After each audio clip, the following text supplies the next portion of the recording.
আমরা আন্তর্জাতিক মান অনুযায়ী গুণগত শিক্ষা আমরা দিতে পারলেই আমরা ন্যাশনালি এবং ইন্টারন্যাশনালি আমাদের এই তরুণ সমাজ তারা তাদের সর্বোচ্চ পেশাগত জ্ঞান এবং দক্ষতা অর্জন করে বিশ্বকে প্রতিনিধিত্ব করবে। তারা আমরা 7টা স্কিল বেজ আপনার ন্যাশনালি এবং গ্লোবালি ডিমান্ড বেজ সাবজেক্টগুলোতে কিন্তু আমরা লিডারশিপ দেওয়ার জন্য তৈরি করতেছি তরুণ প্রজন্মকে। 11টা স্থায়ী সনদপ্রাপ্ত প্রতিষ্ঠানের মধ্যে কিন্তু আমরা একটা।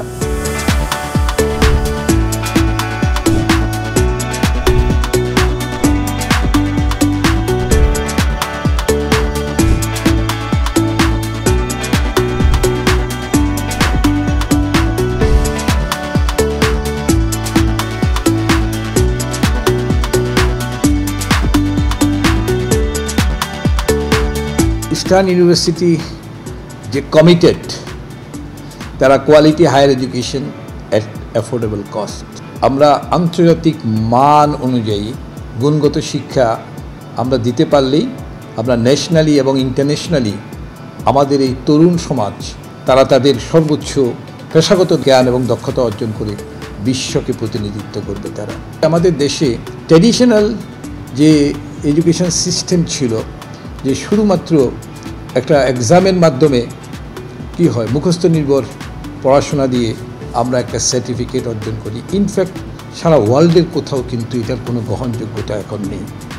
এখন সারা বিশ্বের সব কর্পোরেট জবের যে সমস্ত এরিয়াগুলো আছে সেখানে কিন্তু ডিমান্ড করে আপনি কী ধরনের স্কিলটা ধারণ করতেছেন।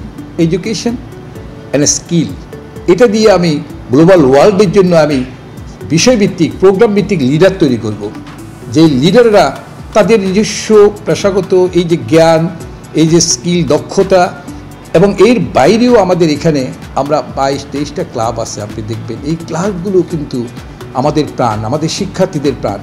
অর্থাৎ এখান থেকে অনেক সফট স্কিলগুলো তারা ডেভেলপ করতে পারবে, যেটা দিয়ে কর্মক্ষেত্রে সে যখন কর্মস্থলে যাবে ইন্টারভিউর জন্য অসাধারণভাবে নিজেকে উপস্থাপন করতে সক্ষম হবে, যেহেতু তার দক্ষতা অর্জনের বিষয় আছে।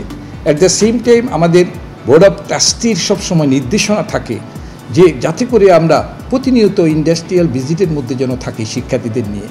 তাহলে কি হয়, শিক্ষার 5 প্ল্যানে থাকা অবস্থায় কিন্তু তারা কর্মক্ষেত্রে জায়গাগুলো দেখছে, যারা বড় বড় পোস্টগুলোতে তারা আছে তাদের কাছ থেকে তাদের জব ডেসক্রিপশনগুলো জেনে নিজেরা ফিডব্যাক নিচ্ছে এবং সেভাবে তারা তৈরি হচ্ছে। প্রায় 11 লক্ষ আমরা প্রতি বছর উচ্চ মাধ্যমিক পাশ করে বেরিয়ে আসছে যারা হায়ার এডুকেশনে যাচ্ছে। এগুলোকে যদি আমরা একেবারে 100% প্রফেশনাল স্কিল বেসড এবং কর্মক্ষেত্রে যে সমস্ত আপনার পদগুলো ডিমান্ড আসে সে অনুযায়ী কিন্তু আমাদের আসতে হবে, আদারওয়াইজ এরা আমাদের জন্য, রাষ্ট্রের জন্য এটা বোঝা হয়ে যাবে। এখানে যে ইঞ্জিনিয়ারিং ফ্যাকাল্টিটা আছে সেখানে আমাদের সিভিল ইঞ্জিনিয়ারিং আছে, EEE আছে, তারপরে কম্পিউটার সায়েন্স আছে। এই 3টা সাবজেক্ট আন্তর্জাতিকভাবে পৃথিবীর সব দেশে কিন্তু এটা স্বীকৃত প্রফেশনাল ইঞ্জিনিয়ারিং, তাই না? 4th ইন্ডাস্ট্রিয়াল রিভলিউশন যেগুলোকে সাপোর্ট করে। তা আমরা এই সাবজেক্টগুলোতেই কিন্তু আমাদের শিক্ষার্থীদেরকে আমরা তৈরি করছি, এবং এই দেশ থেকে তারা যখন একটা প্রফেশনাল তারা ইঞ্জিনিয়ারিং ডিগ্রি নিয়ে বের হবে তাহলে কি হবে, এটা শুধুমাত্র দেশকে রিপ্রেজেন্ট করবে না, ইন্টারন্যাশনালিও তারা বড় বড় দেশগুলোর বড় বড় কর্মক্ষেত্রে চলে যাবে। আমি বাইরে বহু দেশে দেখেছি যে আমাদের দেশে এই সমস্ত সাবজেক্ট থেকে যারা পাশ করে আসছে, এই যে 3টা ইঞ্জিনিয়ারিং ডিপার্টমেন্টের বাইরে ল ডিপার্টমেন্ট, ল ফ্যাকাল্টি অসাধারণ। আমরা যেটা বলি ডিস্টিংশন ইন এডুকেশন, এরা ডিস্টিংশন তার মানে সেন্টার অফ এক্সিলেন্স পাওয়ার মতো, যে বাংলাদেশের সমস্ত প্রাইভেট এবং পাবলিক বিশ্ববিদ্যালয়গুলোর সাথে সকল রকম কম্পিটিশনের জায়গায় অসাধারণ মেধা এবং তারা তাদের পারফরমেন্সের জায়গায় থেকে বাংলাদেশের একমাত্র প্রতিনিধি হিসেবে দেখবেন ওয়াশিংটন ডিসিতে তারা গেছে মোট কোর্ট কম্পিটিশনে। আবার আরেকটা টিম একইভাবে গেছে হলো আপনার অক্সফোর্ডের মতো জায়গায়। এইটুকু তো 1-1.5 মাসেই তাদের এই সাকসেসগুলো। তো এখন কেউ যদি বলে তোমাদের সফলতা কোন জায়গায়, আমরা যদি এই কথা বলতে পারি যে আমরা ল ডিপার্টমেন্টে সেন্টার অফ এক্সিলেন্স, আমরা সব সাবজেক্টে সারা বাংলাদেশে কাউকে বলতে পারবো না যে আমরা সেরা, কিন্তু এটুকুন বলা যাবে যে এই ডিপার্টমেন্টের ক্ষেত্রে আমরা সেরা। এভাবে শুধু এটা না, আমরা আরও চাচ্ছি আমাদের যে ইঞ্জিনিয়ারিং বাকি ডিপার্টমেন্টগুলো এগুলো আমরা চাচ্ছি যে অ্যাক্রিডিটেশনের কাউন্সিলের আমরা একটা অনুমোদনের অপেক্ষায় আছি। আগেও ছিল আমাদের সাবজেক্টগুলোতে, হয়তো আবার নবায়ন হচ্ছে। এগুলো যদি হতে পারি তাহলে দেখবেন ইন্টারন্যাশনাল স্ট্যান্ডার্ড যেটা ওই সাবজেক্টের ওই প্রফেশনের, এটা মেনটেন করে আমরা বিশ্বময় আমাদের শিক্ষার্থীদেরকে আমরা নিয়ে যেতে পারবো। এর বাইরে আসে আমাদের কমার্স ফ্যাকাল্টি। দেখবেন যে এটা ফিল্ডের সব জায়গায় কিন্তু একসময় প্রাইভেট ইউনিভার্সিটি শুরু হয়েছিল বিবিএ দিয়ে, তাই সেই জায়গাটায় আমরা আছি। আর ইংলিশটাতে আমরা আছি। আমরা 7টা স্কিল বেস আপনার ন্যাশনালি এবং গ্লোবালি ডিমান্ড বেস সাবজেক্টগুলোতে কিন্তু আমরা লিডারশিপ দেওয়ার জন্য তৈরি করতেছি তরুণ প্রজন্মকে। 11টা স্থায়ী সনদপ্রাপ্ত প্রতিষ্ঠানের মধ্যে কিন্তু আমরা একটা বেসরকারিতে, এবং যখন চেয়েছে গভর্নমেন্ট তখনই কিন্তু আমরা ধানমন্ডিতে নিজস্ব আমাদের ক্যাম্পাস থাকা সত্ত্বেও সেটি আমরা ব্যবহার করছি না। আমরা চলে এসেছি হলো আপনার এরকম একটা সুরম্য প্রাকৃতিক ঐশ্বর্যমণ্ডিত একটি জায়গা, যেটা সবার জন্য একটা দৃষ্টিনন্দন একটা পরিবেশ হিসেবে সবাই মন কেড়ে নেবে। অ্যালামনাইদের আপনি সাক্ষাৎকার নিতে পারবেন, তারা মনের পরিতৃপ্তি দিয়ে তারা বলতে পারবে স্থান থেকে তারা কী ধরনের সেবা পেয়েছে। এখানে ব্যাপারগুলো এমন, অন্য একটা ইউনিভার্সিটিতে যান, যে কোনো একটা স্টুডেন্ট অথবা গার্ডিয়ান চাইলেই কিন্তু দেখবেন যে ওখানে একটা রেজিস্ট্রার বলেন, একটা ট্রেজারার বলেন, একটা ভিসি বলেন, তাই না, একটা ডিন পর্যায়ে বলেন, দেখা করাটাই কঠিন।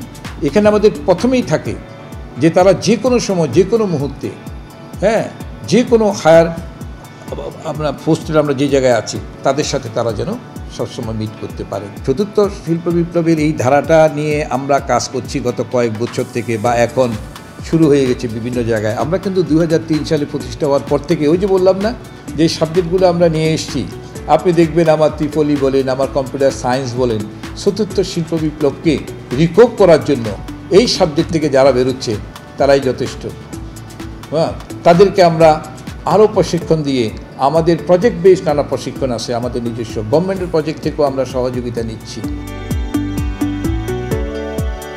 ইস্টার্ন ইউনিভার্সিটি তার দীর্ঘ পথ পরিক্রমায় আমরা করোনায় 2019, 20, 21, 22-এ আমরা নানাভাবে ক্ষতিগ্রস্ত হয়েছি। এত সবের পরেও কিন্তু আমরা কোয়ালিটিতে কম্প্রোমাইজ করিনি।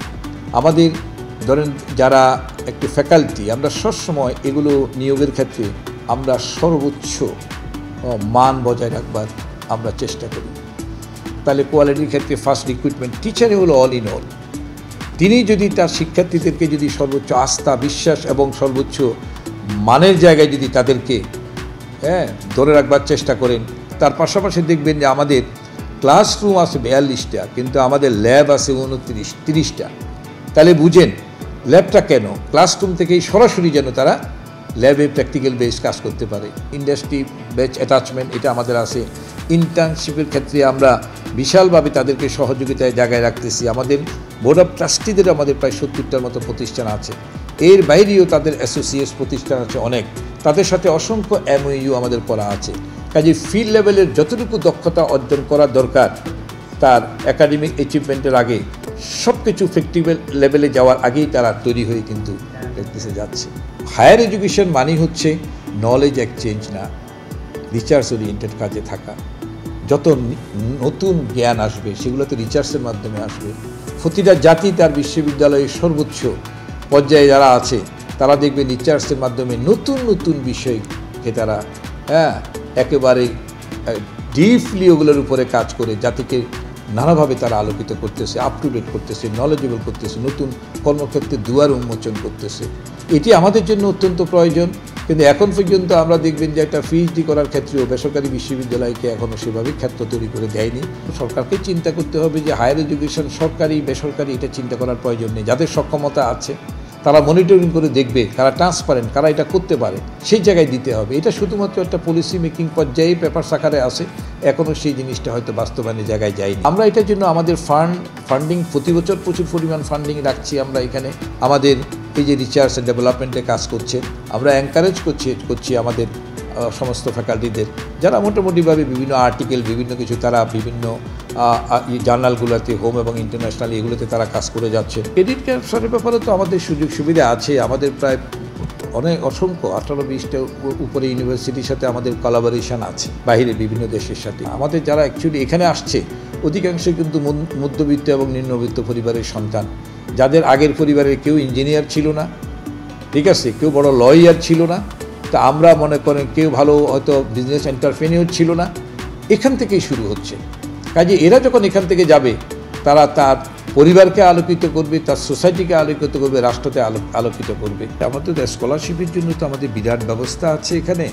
সাধারণত এসএসসি এইচএসসিতে যারা আমাদের বাইরে থেকে যারা ভালো রেজাল্ট করে আসে, জিপিএ 5 পায়, তাদের জন্য দেখা যায় যে আমাদের সর্বোচ্চ স্কলারশিপ থাকে। দেখা যায় যে 100% স্কলারশিপ পর্যন্ত তাদের জন্য আছে, গরিব এবং মেধাবীদের জন্য। এছাড়াও কিন্তু আরও অন্য অন্য ক্ষেত্র বিশেষে তাদের জন্য আসে সেমিস্টার ভিত্তিক যে রেজাল্ট হবে, তার জন্য কিন্তু আমাদের দেখবেন যে এখানে ভালো একটা স্কলারশিপের ব্যবস্থা তাদের আছে। এছাড়া আমাদের ফিমেল, সংখ্যালঘু, প্রতিবন্ধী 15 থেকে 18টা ক্যাটাগরিতে আমাদের এই জিনিসগুলো আছে। কেউ যদি পড়াশোনা করতে চায়, আপনি দেখবেন যে এখনকার যুগে তাকে কেউ আটকায় রাখার কোনো সুযোগ নাই।